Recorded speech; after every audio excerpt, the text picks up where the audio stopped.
तो अब हम लोग आगे बढ़ते हैं। लास्ट वीडियो में हमने ये देखा कि जावा क्या होता है, जावा कैसे इन्वेंट हुआ, ये सब हमने ऑलरेडी देखा। क्या फीचर्स हैं जावा के जो बहुत इंपॉर्टेंट फीचर्स थे, ठीक है। 14 फीचर्स जो मैंने आपको बताए थे वो काफ़ी ज़्यादा इंपॉर्टेंट है। इंटरव्यू के टाइम पे आपको अगर कोई बंदा पूछ देता तो आप बताने लायक हो, ऐसा मैंने अच्छे से आपको समझा दिया है, तो आप उनको जरूर ध्यान में रखिए, ठीक है। अब हम लोग देखेंगे सम इम्पॉर्टेंट पॉइंट्स, ओके। ये अब हम लोग देखेंगे कि सम इम्पॉर्टेंट पॉइंट्स जो बहुत ही ज़्यादा इंपॉर्टेंट है वो हम लोग ज़रा देख लेते हैं, डिस्कस कर लेते हैं, फिर हम लोग आगे बढ़ रहे होंगे पूरा कोडिंग में, और फिर हम लोग जो भी करेंगे अच्छे से करेंगे, ठीक है। इसलिए मैं थोड़ा सा आपको बेसिक्स, ये जो टर्मिनोलॉजी हैं वो सबको बताना चाहता हूँ, ठीक है। तो सबसे पहला सम इम्पॉर्टेंट पॉइंट्स में जो हम देख रहे होंगे, common terminologies used in programming language. फिर प्लेटफॉर्म क्या होता है, प्लेटफॉर्म डिपेंडेंसी कैसे होती है, प्लेटफॉर्म इंडिपेंडेंसी का मतलब क्या होता है, ये सब देख रहे होंगे। C plus plus platform dependent, C plus plus platform dependent क्यों होते हैं, ठीक है। How Java is platform independent, Java कैसे प्लेटफॉर्म इंडिपेंडेंट हुआ, ये सब हम लोग सीख रहे होंगे, और काफ़ी सारी चीज़ें तो धीरे धीरे करके हम लोग आगे सीखेंगे, ठीक है। तो सबसे पहले some common terminologies used in programming languages. Programming language में कुछ शब्द यूज होते हैं, जो कुछ शब्द का मतलब आपको पता होना बहुत ज़रूरी है, ठीक है। तो सबसे पहला जो शब्द है हमारा वो है सोर्स कोड, ठीक है। देखिए ये सोर्स कोड है, ठीक है। तो सोर्स कोड आपको पता होना चाहिए कि आखिर सोर्स कोड होता क्या है। तो प्रोग्रामर के द्वारा लिखा गया कोड को हम लोग बोलते हैं सोर्स कोड, ठीक है। सोर्स कोड क्या होता है प्रोग्रामिंग में, देखिए मैं बता रहा हूँ कॉमन टर्मिनोलॉजीज, ओके। मैं यहाँ पे लिख देता हूँ भाई, common terminologies used in programming languages, used in programming languages, okay. तो कॉमन टर्मिनोलॉजी जो प्रोग्रामिंग लैंग्वेजेस जो हमारा हुआ, सबसे पहला हम क्या देख रहे हैं, सोर्स कोड देख रहे हैं हम लोग। सोर्स कोड समझने की कोशिश करते हैं। देखिए सोर्स कोड कहने का मतलब होता है जो प्रोग्रामर कोड करेगा। जैसे आपने कोड करना शुरू किया, तो आप जो कोड करना शुरू करेंगे उस कोड को सोर्स कोड बोलते हैं। सोर्स कोड मतलब जो प्रोग्रामर के द्वारा कोड किया जा रहा है, तो उस फाइल्स को सोर्स कोड फाइल बोल रहे होंगे, और उस कोड को जो भी हमारा कोड होगा उसको सोर्स कोड बोल रहे होते हैं। तो बस वही है कि प्रोग्रामर और developer written code is known as source code, okay, to perform some task और ऑपरेशन। अब हम लोग कोड क्यों ही लिखते हैं, अरे कुछ काम करवाना होगा। जैसे हमने एक कोड लिखा कि a+b को ऐड करके दे दो, ठीक है। हमने कोड लिखा कि कैलकुलेट करके दे दो, तो हमने कोड लिखा, उससे क्या हो रहा है, कैलकुलेशन हो रहा है, ठीक। तो कोड किया कुछ काम करने के लिए। तो प्रोग्रामर और developer written code to perform some task is called source code. Simple सी चीज़ें, ये आपको समझ में आना चाहिए, बहुत ही आसान है, ऐसा कुछ आपको टफ महसूस नहीं होगा, ठीक है। तो सोर्स कोड हमने पढ़ लिया। नेक्स्ट जरा हम पढ़ते हैं कि it is high level language code, ठीक है। यहाँ पे देखिए it is high level language code, okay, which can be understandable by human being, okay, जो सिर्फ ह्यूमन बींग के द्वारा अंडरस्टैंड किया जाता है। And it is easier to understand who already know programming language. Yes, source code को machine कभी भी डायरेक्टली अंडरस्टैंड नहीं करता है, ध्यान रखिएगा हमेशा। सोर्स कोड को मशीन कभी भी डायरेक्टली अंडरस्टैंड नहीं करता है। सोर्स कोड क्या होता है भाई, understandable by humans, okay. Human इसको अंडरस्टैंड कर सकता है। And it is easier, okay, it is easier to understand by people who already know programming languages, okay. जिनको प्रोग्रामिंग लैंग्वेजेस में कोड करना आता है उनके लिए सोर्स कोड समझना आसान होगा, ठीक है। ऐसा है, तो जो भी मैं कोड करूंगा वो सोर्स कोड हो जाएगा, कहलाएगा। और ये मैं समझ सकता हूं क्योंकि मैंने कोड किया है, आप समझ सकते हैं अगर आपको कोडिंग आती है। सिंपल सी बात है, यहाँ तक हमें बात समझ में आ रही है। तो फॉर एग्जाम्पल हमने लिखा इंट ए, इस ए में हमने रख दिया 90, तो ए वेरिएबल में 90, वेरिएबल मतलब क्या होता है, एक ऐसा डब्बा समझिए जहाँ पर हम कुछ वैल्यू डाल सकते हैं, कुछ डेटा डाल सकते हैं। तो ए में हमने क्या डाल दिया, 90 डाल दिया। तो ये मैं समझ पा रहा हूँ क्योंकि मैंने कोड किया है। आप समझ पा रहे हैं क्योंकि आप कोडर बनने जा रहे हो और आप कोडिंग कर रहे हो। तो ह्यूमन के द्वारा अंडरस्टैंडेबल होता है ये वाला कोड, ठीक है। सिंपल सी बात है। तो वही यहाँ पे एग्जांपल दिया हुआ है, ओके। सेव्ड फाइल नेम, यहाँ पे देखिए जैसे जब आप सेव करेंगे सोर्स कोड को, तो जैसे जावा में जो कोड सेव होता है उसका एग्जाम्पल हो गया, यहाँ पे मैं लिखता हूँ जैसे add.java, तो .java जिसमें लिखा रहेगा समझिए वो हमारा सोर्स कोड है, ठीक है। तो ये हमारा सोर्स कोड हुआ। जैसे फॉर एग्जांपल अगर आप C की बात करें तो हम लिख रहे होंगे add.c ऐसे करके, ठीक है, कॉमा। अगर हम लिख रहे हैं कैलकुलेट.cpp++ का, ठीक है, कैलकुलेटर.python अगर हमको चाहिए तो कैलकुलेटर.py लिख रहे होते हैं, एंड etc। इस तरीके से हम लोग काम कर रहे होते हैं किस में, सोर्स कोड में, ओके। ये हमारा सोर्स कोड होता है। तो सोर्स कोड डायरेक्टली थोड़ी रन करेगा, मशीन समझेगा अपने तरीका से, क्योंकि machines only know 0 and 1, binary समझ रहा होता है, 0 1 समझ रहा होता है। तो कंप्यूटेशन अंदर में कैलकुलेट होके, कंप्यूट होके, कन्वर्ट होके 0 और 1 के फॉर्मेट में ही सब कुछ कोड रन कर रहा होता है, समझ में आ रहा होता है उसको थोड़ी समझ में आ रहा है ये सब थोड़ी ना समझ में आ रहा है उसको कि हमने क्या लिख दिया int a इक्वल टू, वो कन्वर्ट करके समझता है। ठीक है, बिल्कुल आसान है। तो उसको कन्वर्ट करने के लिए हम लोग कंपाइलर का यूज करते हैं, ट्रांसलेटर का यूज करते हैं, जो हमारे लिखे गए कोड को वो ट्रांसलेट कर दे, बदल दे, कन्वर्ट कर दे। ठीक है, तो वहाँ पर क्या यूज होता है, ट्रांसलेटर और इंटरप्रेटर यूज हो रहे होते हैं। तो जो कोड कंप्यूटर के द्वारा जैसे कंपाइल हो जाएगा ना, उसको बोलते हैं कंपाइल्ड कोड। यहाँ देखिए, ये पढ़िए नोट्स में कि कंपाइल्ड कोड, यहाँ अब पढ़िए एक सेकेंड, हाँ अब सही है। Compiler generated code from the given source code is called compiled code. Okay, compiled code किसको बोलेंगे, तो कंपाइलर क्या होता है, एक सॉफ्टवेयर होता है, ऐसा समझिए, एक सॉफ्टवेयर प्रोग्राम होता है जो आपको प्रोग्रामिंग लैंग्वेज, हर एक अपने प्रोग्रामिंग लैंग्वेज के साथ मिल रहा होता है, जिसमें भी कंपाइलर होता है। तो जो कंपाइलर जब आपके सोर्स कोड को लेकर के कन्वर्ट करेगा, उसको बदलेगा, ताकि वो समझा जा सके ऑपरेटिंग सिस्टम के द्वारा, JVM के द्वारा, Java virtual machine operating system के द्वारा, कंप्यूटर के द्वारा जब अंडरस्टैंड किया जा सके, तो उसको बोलेंगे कंपाइल्ड कोड। ओके, उसको क्या बोलेंगे, कंपाइल्ड कोड। सिंपल सी बात है। डायरेक्ट अगर कंप्यूटर को आप ये दीजिएगा add.java, वो add.java को नहीं समझ सकता है, वो किसको समझेगा, वो समझेगा कंपाइल्ड कोड को। तो B हमारा क्या है, compiled code. Okay, compiled code, ये समझिए कि compiler generated code from the given source code. तो कंपाइल्ड कोड क्या होगा, जब तक सोर्स कोड नहीं रहेगा तब तक आप उसको कंपाइल ही नहीं कर सकते हैं। तो कंपाइल्ड कोड जो है, सोर्स कोड जो भी होगा उसको ट्रांसलेट कर देगा, कन्वर्ट कर देगा। It contains low level code which is only understandable by OS और JVM एंड etc। तो कंपाइल्ड कोड जो होता है वो किसके द्वारा अंडरस्टैंड किया जाता है, ठीक है, ये कन्वर्ट हो गया। जैसे मान लीजिए कि किसी बंदे को फ्रेंच आता है, मुझे फ्रेंच नहीं आता है, उसको फ्रेंच और इंग्लिश दोनों आता है, तो इंग्लिश को फ्रेंच, फ्रेंच को इंग्लिश में कन्वर्ट करके दे सकता है।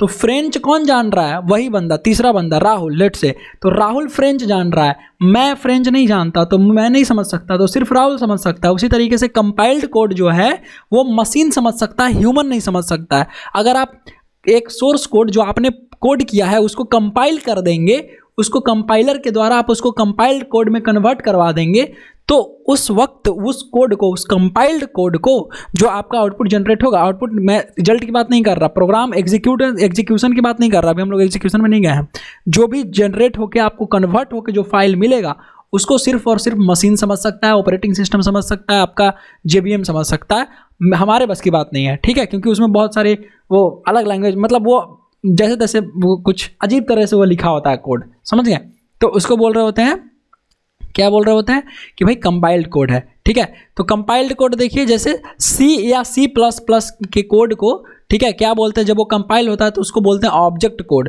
ठीक है, जावा में जब कोड कंपाइल होता है तो क्या बन जाता है, बाइट कोड। C#.NET जो होता है उसमें जब कोड कंपाइल होता है तो उसको बोलते हैं MSIL कोड। ओके, उसके बाद पाइथन का जो कोड कंपाइल होता है उसको भी वो बाइट कोड देता है आपको, बाइट कोड में वो कन्वर्ट हो जाता है। ठीक है, तो कंपाइल्ड कोड को बाइट कोड, मतलब सभी का सारा जो कंपाइल्ड कोड है उसको बाइट कोड नहीं बोलेंगे, जो जावा का कोड कंपाइलर कंपाइल करके देता है ना उसको बाइट कोड बोल रहे होते हैं, क्योंकि वो बाइट्स के फॉर्म में आ जाता है। ठीक है, उसी तरीके से पाइथन का भी कोड जो है वो बाइट कोड में मिलता है। उसी तरीके से आपका C या C++ में जब आप कोड करेंगे, कंपाइल करेंगे, अगर उस आपने सोर्स कोड को C++ में, मान लीजिए मैंने एक कैलकुलेटर का प्रोग्राम लिख दिया, तो जो मैंने लिखा वो क्या हो गया, सोर्स कोड, SRC कोड या सोर्स कोड। उसको अगर कंपाइलर के द्वारा कंपाइल करवा दिया, C या C++ कंपाइलर के द्वारा कंपाइल करवा दिया, तो वो आपको एक अलग कोड देगा जिसको बोल रहे होते हैं ऑब्जेक्ट कोड, और वही ऑब्जेक्ट कोड डायरेक्ट कंप्यूटर पर रन भी कर जाता है। ठीक है, कभी कभी ऐसा होता है कि वहाँ पर इंटरप्रेटर की जरूरत ना पड़े, कंपाइलर का जो कोड जो कन्वर्ट हुआ है वही डायरेक्ट रन कर सकता है, मतलब अंडरस्टैंड करके कंप्यूटर के प्रोसेसर के द्वारा और ऑपरेटिंग सिस्टम ये सब के द्वारा काम करके। ठीक है, तो कंपाइल्ड कोड हम समझ रहे हैं, अंडरस्टैंडेबल बाय मशीन्स। यहाँ पे मैं लिख देता हूँ ऑपरेटिंग सिस्टम्स, यहाँ पे आप लिखिए ऑपरेटिंग सिस्टम्स और JVM, जावा वर्चुअल मशीन, ऐसे करके एंड etc। ओके, तो ये कंपाइलर कंपाइल कर देता है, ठीक है। जैसे एग्जाम्पल C++ का अगर कोड कंपाइल हुआ, ठीक है, C या C++ का कोड कंपाइल हो रहा है, मैं बार बार बता रहा हूँ आपको, ठीक है। तो ये आपको क्या देगा, ऑब्जेक्ट कोड, इसको बोलते हैं ऑब्जेक्ट कोड। जिस तरीके से जावा के कोड को जो कंपाइल हो जाता है, ठीक है, जावा में किया गया कोड जो कंपाइल होगा उसको क्या बोलते हैं, बाइट कोड। पाइथन में किया गया कोड को अगर आप कंपाइल करेंगे तो फिर से इसको क्या बोलेंगे, बाइट कोड। ध्यान रखेंगे यहाँ पर इस बात की, ठीक है। तो ये होता है हमारा कंपाइल्ड कोड।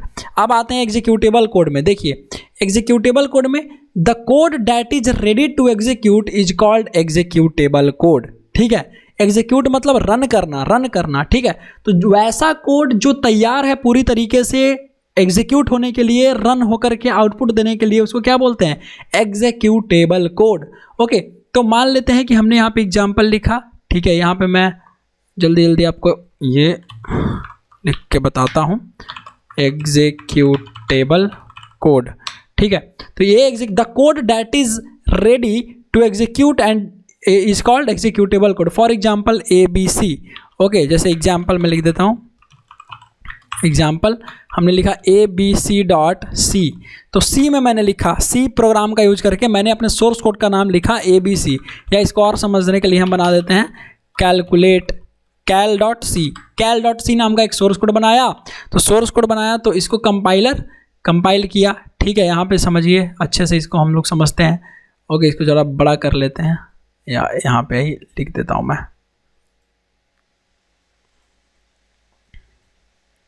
यहाँ हम, ओके। ये जो हमारा cal.c है, ठीक है, cal.c, ये अभी बीच में कंपाइलर आया, इस आपने कंपाइलर को दिया तो कंपाइलर क्या करेगा, इसको कंपाइल्ड कोड में बदलेगा, ठीक है। कंपाइलर इसको क्या किया, कंपाइल्ड कोड में बदल दिया, ओके। इसको कंपाइलर ने कंपाइल्ड कोड में बदला। अब ये जो कंपाइलर कंपाइल्ड कोड में बदला, तो बताइए C या C++ के कंपाइल्ड किए गए कोड को क्या बोलते हैं, ऑब्जेक्ट कोड, राइट। तो आपको मिला cal.obj, क्या मिला, cal.obj, ऑब्जेक्ट कोड मिला। अब जब आपको ऑब्जेक्ट कोड मिला तो अब क्या है, यहाँ से ये जो ऑब्जेक्ट कोड है, यहाँ देखिए लिंकर्स का कॉन्सेप्ट होता है C या C++ में, ठीक है। तो यहाँ पे आपका लिंकर आ जाएगा जो लिंक करवाएगा, ठीक है। अब ये लिंकर होता है एक स्पेशल सॉफ्टवेयर प्रोग्राम छोटा सा, वो उसकी कभी हम लोग बाद में बात कर रहे होंगे, क्योंकि हमको जावा पढ़ना है तो आप इसमें डीप में नहीं जाएं, ये चीज़ें बस आपको नाम पता होना चाहिए कैसे होता है।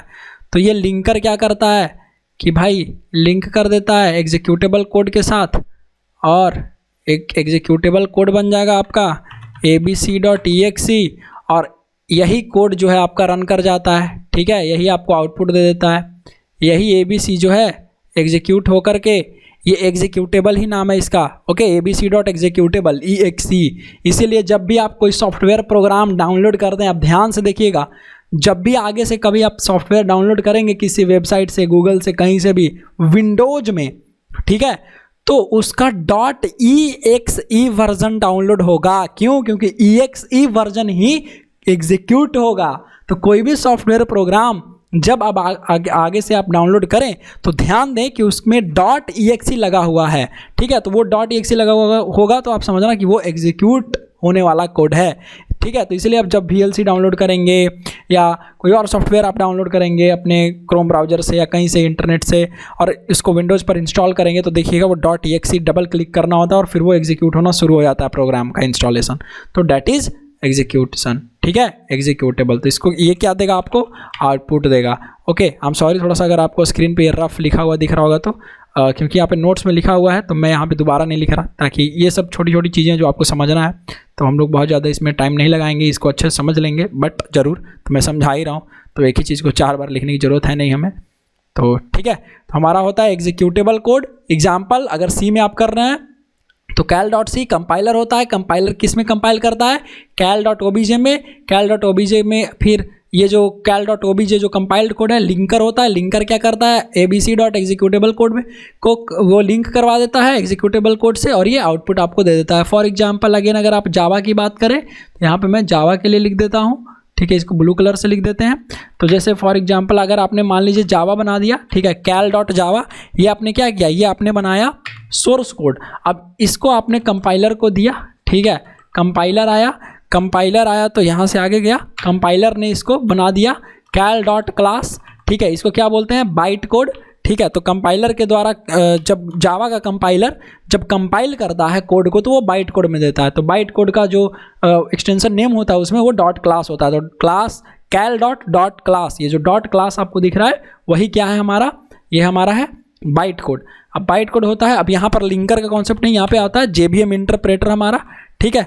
अब यहाँ पे ये इंटरप्रेट हो जाता है, इंटरप्रेट का मतलब लाइन बाय लाइन चलता है कोड, ठीक है, एग्जीक्यूशन स्टेट में जाता है और यहाँ से एग्जीक्यूट हो जाता है, ये OS ऑपरेटिंग सिस्टम पर हमारा एग्जीक्यूट हो जाता है एंड रन हो जाता है एंड गिव्स आउटपुट, ठीक है। यहाँ से ऐसे काम करता है, ये हमारा होता है बाइट कोड। बाइट कोड में कन्वर्ट होता है कंपाइल होके, ठीक है, कौन, जावा का कंपाइलर जब कंपाइल करता है किसी प्रोग्राम को तो बाइट कोड देता है, ठीक है, तो वो डॉट क्लास फाइल में देता है बाइट कोड। अब आई थिंक अब आपको समझ में आ गया होगा कि बाइट कोड का क्या मतलब होता है, कंपाइल्ड कोड का क्या मतलब है और इंटरप्रेटर का क्या मतलब होता है। यहाँ से हम लोग देख भी रहे होंगे, ठीक है। ये देखिए JVM मशीन लैंग्वेज मतलब OS ये सब में, और वो बस रन करता है। ये JVM क्या करता है, इंटरप्रेटर होता है, तो एक एक लाइन को चेक करता है और उसको इंटरप्रेट करता है, मतलब रीड करके उसको चलाता है और मशीन लैंग्वेज में मतलब कन्वर्ट करके वो सब चला रहा होता है। इंटरप्रेटर भी आफ्टर ऑल एक आपका ट्रांसलेटर सॉफ्टवेयर ही होता है। ओके, तो अब हम लोग यहाँ पे समझ गए हैं। तो कंपाइल्ड कोड या बाइट कोड या object code, this all have the same meaning. Okay, चलिए आगे आते हैं। यहाँ देखिए compilation, translating source code to compiled code. Compilation किस फेज को बोलते हैं, सोर्स कोड को कंपाइल्ड कोड में बदलने वाले फेज को क्या बोलेंगे, कंपाइलेशन फेज या कंपाइलेशन प्रोसेस, ठीक है। एग्जीक्यूशन जब रन करेगा, running compiled code to give output, जो कोड कंपाइल किया गया उसको अगर आप रन कर रहे हैं, ठीक है, जो मतलब ऑलरेडी रन करने वाले स्टेट में है जो कोड, तो उसको क्या बोलेंगे, एग्जीक्यूशन स्टेट, ठीक है, या एग्जीक्यूशन आप बोल सकते हैं। अब कंपाइलर क्या होता है, तो कंपाइलर एक ट्रांसलेटर सॉफ्टवेयर होता है, ठीक है। जैसे फॉर एग्जांपल मैं अगर फ्रेंच बोलूँ तो आपको नहीं समझ में आएगा, आपको फ्रेंच समझने के लिए एक वैसा बंदा रखना पड़ेगा जो फ्रेंच जाने। उसी तरीके से मशीन मेरा लिखा गया कोड नहीं समझ रहा है, सोर्स कोड नहीं समझ पा रहा है, उसको चाहिए अपने लैंग्वेज में कन्वर्ट करके समझाने वाला। तो मशीन कैसे बात करता है, वो उसके पास सॉफ्टवेयर्स होते हैं, उससे काम करता है। तो मशीन सॉफ्टवेयर का हेल्प लेगा, जो कि आपका जो है वो कंपाइलर है, जो सॉफ्टवेयर है वो क्या है, एक कंपाइलर है। तो कंपाइलर क्या है, एक ट्रांसलेटर सॉफ्टवेयर है, ट्रांसलेट करता है, ठीक है, किसको, आपके लिखे गए कोड को add.java जो आपका सोर्स कोड है उसको, ठीक है, कंपाइल करता है और उसको क्या देता है, कंपाइल्ड कोड में। और कंपाइल्ड कोड जो जावा का होता है वो बाइट कोड में मिलता है। तो इसीलिए जावा के कंपाइल किए गए कोड को आप बाइट कोड भी कह सकते हैं, कोई दिक्कत यहाँ पर नहीं होनी चाहिए आई थिंक, ठीक है। आप जरूर लिख के बताइए। और यहाँ पर देखिए एग्जाम्पल भी लिखा गया। अब नीचे देखिए इंटरप्रेटर क्या होता है, इट इज़ ट्रांसलेटर सॉफ्टवेयर, ये भी ट्रांसलेट करता है जो कोड लिखा गया है, ठीक है, या जो कोड कंपाइल हो गया है उसको भी कभी कभी कर देता है, या जो कोड है जहाँ पर कंपाइलेशन की कोई ज़रूरत नहीं है, ठीक है, तो डायरेक्ट उसको वो कन्वर्ट करके मशीन लैंग्वेज में वहाँ पर क्या कर रहा होता है, एग्जीक्यूशन स्टेट मिला देता है कोड को और एग्जीक्यूट करता है, लाइन बाय लाइन एग्जीक्यूट करता है। ध्यान रखिएगा, कंपाइलर एक समय में सारे कोड को स्कैन करता है और कन्वर्ट कर देता है एक ही बार में। इंटरप्रेटर एक एक लाइन को एग्जीक्यूट करता है, यह ध्यान रखने वाली बात है। देखिए, अगर जैसे मान लीजिए मैंने 50 लाइन का कोड लिखा, तो 50 लाइन का कोड रन करेगा तो एक एक लाइन ही रन करना चाहिए, नहीं तो आप बोलोगे अरे मेरा 5 नंबर वाला लाइन का आउटपुट मिला ही नहीं, मैंने a बराबर b लिखा था तो a में b की वैल्यू गई नहीं, मैंने तो यूजर नेम बराबर ये डाला था तो गया नहीं। तो आप खुद सोचो, इंटरप्रेटर को चलना ही वैसे है क्योंकि काम ही आपको ऐसा है, आउटपुट ही वैसे देगा ना। अगर कोई कोड किया गया है तो एक एक लाइन, सारा लाइन चलना चाहिए कि नहीं चलना चाहिए, सिंपल सी बात है, आप खुद सोचिए। अगर आपने 50 लाइन का कोड लिखा है तो 50 लाइन एग्जीक्यूट होना चाहिए ना, तो लाइन बाय लाइन एग्जीक्यूट होगा ना, इसीलिए interpreter line by line execute करता है। कंपाइलर एग्जीक्यूट नहीं करता है, ध्यान रखिएगा, कंपाइलर एग्जीक्यूट नहीं करता है। कंपाइलर क्या करता है, कंपाइलर लिखे गए कोड को, सोर्स कोड को कंपाइल्ड कोड में बदल देता है ताकि मशीन उसको आसानी से समझ पाए। लेकिन इंटरप्रेटर एग्जीक्यूशन स्टेट तक ला देता है कोड को, ठीक है, एग्जीक्यूशन मोड में कोड को मतलब एग्जीक्यूशन स्टेट मतलब कि ऑपरेटिंग सिस्टम समझ करके लाइन बाय लाइन समझ करके उसको एग्जीक्यूट कर सके, पहली लाइन, दूसरी लाइन, तीसरी लाइन, चौथी लाइन, पांचवी लाइन, समझ रहे हैं? यहाँ हिसाब से समझिए अच्छे से, ठीक है। तो JVM जावा वर्चुअल मशीन, जब आप जावा डाउनलोड करेंगे तो आपको मिलता है JVM जावा वर्चुअल मशीन। तो जहां भी जावा वर्चुअल मशीन होगा कंप्यूटर में, किसी भी इलेक्ट्रॉनिक डिवाइस में, अगर कहीं पे भी आपने JVM डाल दिया, वहां पर JVM इंस्टॉल करवा दिया, ठीक है, JVM जावा वर्चुअल मशीन को रख दिया, ठीक है, सॉफ्टवेयर होगा, रखने का कोई चीज़ है नहीं, सॉफ्टवेयर है, ठीक है।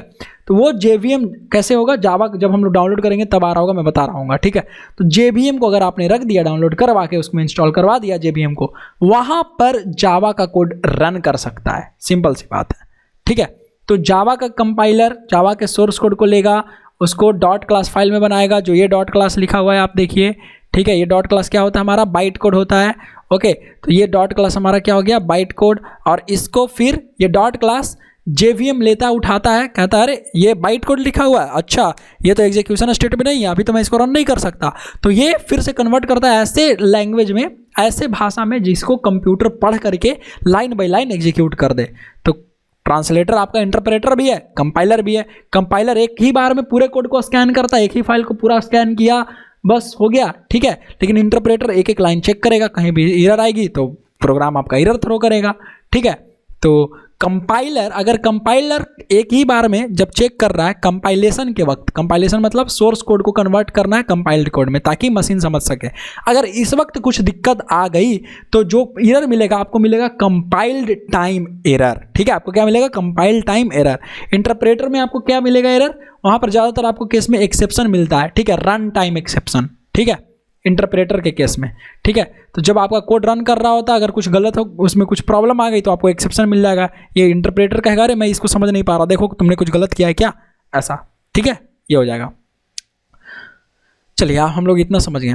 अब बात है, देखिए यहाँ पे कंपाइल्ड प्रोग्रामिंग लैंग्वेज किसको कहते हैं, तो those programming language which only uses compiler for compilation is called compiled programming language, ठीक है। कंपाइल्ड प्रोग्रामिंग लैंग्वेज किसको कहते हैं, वैसा प्रोग्रामिंग लैंग्वेज जो कंपाइलर का प्रयोग करे, ठीक है। तो जैसे फॉर एग्जांपल C++ सिर्फ कंपाइलर का प्रयोग करता है, ठीक है। तो C++ क्या हो गया हमारा, कंपाइल्ड प्रोग्रामिंग लैंग्वेज हो गया। बाकी इंटरप्रेटर प्रोग्रामिंग लैंग्वेज किसको बोलते हैं, a language that uses the interpreter to run the program, किसी भी प्रोग्राम को रन करने के लिए जब कोई प्रोग्रामिंग लैंग्वेज इंटरप्रेटर का प्रयोग करे, जैसे जावा में क्या होता है, इंटरप्रेटर होता है, तो PHP, जावास्क्रिप्ट, ये सब इंटरप्रेटेड प्रोग्रामिंग लैंग्वेज है। जावास्क्रिप्ट क्या है, इंटरप्रेटेड है, जावास्क्रिप्ट में इंटरप्रेटर होता है, ठीक है। PHP में इंटरप्रेटर इसको करता है, ठीक है। तो are pure interpreted programming language Java जो हो गया, पाइथन हो गया, यहाँ पे देखिए .NET होता है, ये सब क्या है, कंपाइल्ड एंड इंटरप्रेटेड बोथ है, ठीक है। जावा के पास कंपाइलर भी होता है, पाइथन के पास कंपाइलर ये सब भी होता है, .NET के पास होता है, तो ये बोथ कंपाइल्ड भी है एंड इंटरप्रेटेड प्रोग्रामिंग लैंग्वेज भी है। तो कुछ प्रोग्रामिंग लैंग्वेजेज ऐसे भी होते हैं जो कंपाइलर का भी प्रयोग करते हैं, और कुछ प्रोग्रामिंग लैंग्वेज ऐसे होते हैं जो कंपाइलर और इंटरप्रेटर दोनों का प्रयोग करते हैं, ठीक है। तो जैसे जावा है, जावा में दोनों होता है, पाइथन में दोनों होता है, .NET में दोनों होता है, तो यहाँ पे ध्यान रखने वाली बात है, ठीक है। बाकी PHP में इंटरप्रेटर होता है सिर्फ। तो ये होता है हमारा interpreter programming language, compiled programming language, interpreter, compiler, execution, compilation, executable code, compiled code, source code. जरा मैं जल्दी जल्दी आपको एक बार फिर से शॉर्ट समरी देता हूँ, फिर हम लोग इस वीडियो को करेंगे खत्म। यहाँ समझिए कॉमन टर्मिनोलॉजीज, कुछ ऐसे टर्मिनोलॉजी हैं जो प्रोग्रामिंग लैंग्वेज में प्रयोग होते हैं, जैसे सोर्स कोड। सोर्स कोड मतलब क्या, जो प्रोग्रामर प्रोग्रामर लिखता है तो प्रोग्रामर ही समझ सकता है, ठीक है। ह्यूमन के द्वारा ह्यूमन बीइंग के द्वारा समझाया जा सकता है, वो कंप्यूटर के द्वारा डायरेक्ट नहीं समझा जा सकता। तो कंप्यूटर के द्वारा समझने के लिए इसको क्या करना पड़ता है, कंपाइल करना पड़ता है। तो उस कोड को क्या बोलते हैं, कंपाइल्ड कोड। तो कंपाइल्ड कोड किसको बोलेंगे, कंपाइलर जनरेटेड कोड। कंपाइलर, जो कंपाइलर सॉफ्टवेयर होता है, जो ट्रांसलेटर सॉफ्टवेयर होता है, मतलब ट्रांसलेट करने का जो सॉफ्टवेयर होता है उसको कंपाइलर बोल रहे होते हैं। एक बार में कोड को स्कैन करेगा, आपके सोर्स कोड को स्कैन करके बदल देगा, ताकि OS में ये ऑपरेटिंग सिस्टम या मशीन उसको समझ सके, तो उसको बोल रहे होते हैं कंपाइलर, मतलब कंपाइल्ड कोड, ठीक है। वो जो कंपाइलर सॉफ्टवेयर होता है, ओके। इसको जावा का कोड जब कंपाइल होता है तो बाइट कोड बोलते हैं, C या C++ का कोड जब कंपाइल होता है तो ऑब्जेक्ट कोड बोलते हैं, ठीक है। इतना समझ में आ गया। अब आइए एग्जीक्यूटेबल कोड में, अभी भी अगर वो रन नहीं कर रहा है कंपाइल वाला, कभी कभी ऐसा होता है कि भाई कोई प्रोग्राम लैंग्वेज जैसे C++ में तो डायरेक्ट आपका रन कर जाएगा, वही लिंकर उसको एक exe फाइल बना करके करवा देता है रन, ठीक है। लेकिन एग्जीक्यूटेबल कोड में जैसे जावा हो गया, तो जावा में बाइट कोड रन नहीं करता है, जावा में रन करने के लिए उसको एग्जीक्यूटेबल कोड अलग से चाहिए, तो that is the work of JVM, executable code जो JVM उसको देता है और वही एग्जीक्यूटेबल कोड मशीन लैंग्वेज के फॉर्म में रन करता है, ठीक है, और फिर उसको एक एक लाइन करके रन करता है, क्योंकि JVM इंटरप्रेटर है, इंटरप्रेटर का काम एक एक लाइन रन करना होता है, चेक करना होता है, ठीक है। आई होप आप इसको समझ गए होंगे, ठीक है। अब आइए कंपाइलेशन में, तो उस प्रोसेस को कंपाइलेशन किसको कहते हैं? तो जब आपका सोर्स कोड कंपाइल्ड कोड में बदला जाए उस प्रोसेस को कंपाइलेशन कहते हैं। जब आपका कोड जो है वो एग्जीक्यूशन स्टेट में हो, या जब आपका कंपाइल्ड कोड रेडी हो, जब वो एग्जीक्यूट करना रेडी हो जाए, उस स्टेट में रहे, तो भाई क्या हो गया, वो एग्जीक्यूशन प्रोसेस हुआ। बाकी कंपाइलर क्या होता है? कंपाइलर एक ऐसा सॉफ्टवेयर होता है जो ट्रांसलेट करता है किसको, आपके सोर्स कोड को किस में बदलता है, कंपाइल्ड कोड में, ठीक है। तो ये हो गया हमारा कंपाइलर। इंटरप्रेटर क्या होता है? एक ऐसा ट्रांसलेटर सॉफ्टवेयर होता है जो सोर्स कोड को एग्जीक्यूशन स्टेट में ले आता है, बदल करके। एग्जीक्यूशन स्टेट मतलब वैसा स्टेट जो मशीन समझ सके, ऑपरेटिंग सिस्टम समझ सके, और उसको एक एक लाइन समझ करके, एक एक लाइन समझे भी और एक एक लाइन उसको वो भी करे, रन भी करे, तो उसको बोलते हैं इंटरप्रेटर, ठीक है। ऐसा जो सॉफ्टवेयर होता है उसको बोलते हैं इंटरप्रेटर, जो ये काम कर सके, ठीक है।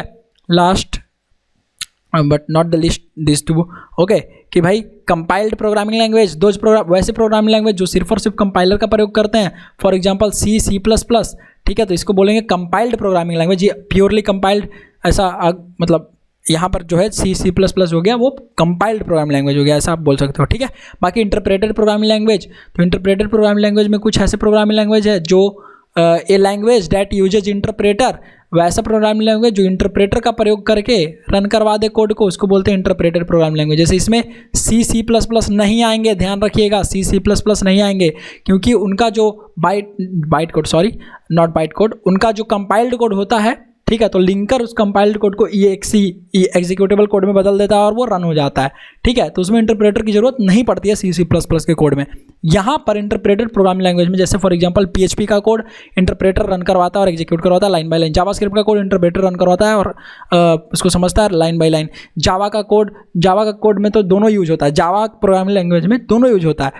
कंपाइलर भी प्रयोग होता है, कंपाइलर बाइट कोड देता है, बाइट कोड JVM पढ़ता है, समझता है, उसको कन्वर्ट करता है मशीन लैंग्वेज में और ऑपरेटिंग सिस्टम के अंडरस्टैंडेबल फॉर्मेट में, और फिर वो रन करता है, ठीक है। तो जावा कंपाइल्ड लैंग्वेज भी है और इंटरप्रेटेड प्रोग्रामिंग लैंग्वेज भी है। उसी तरीके से पाइथन कंपाइल्ड भी है और इंटरप्रेटेड भी है, .NET कंपाइल्ड भी है और इंटरप्रेटेड भी है। बाकी PHP हो गया, जावास्क्रिप्ट हो गया, ये सब प्योरली इंटरप्रेटेड है। तो आई होप अब आपको इतना कुछ समझ में आया होगा, एंड हम लोग मिलेंगे नेक्स्ट वीडियो में। Till then bye, take care.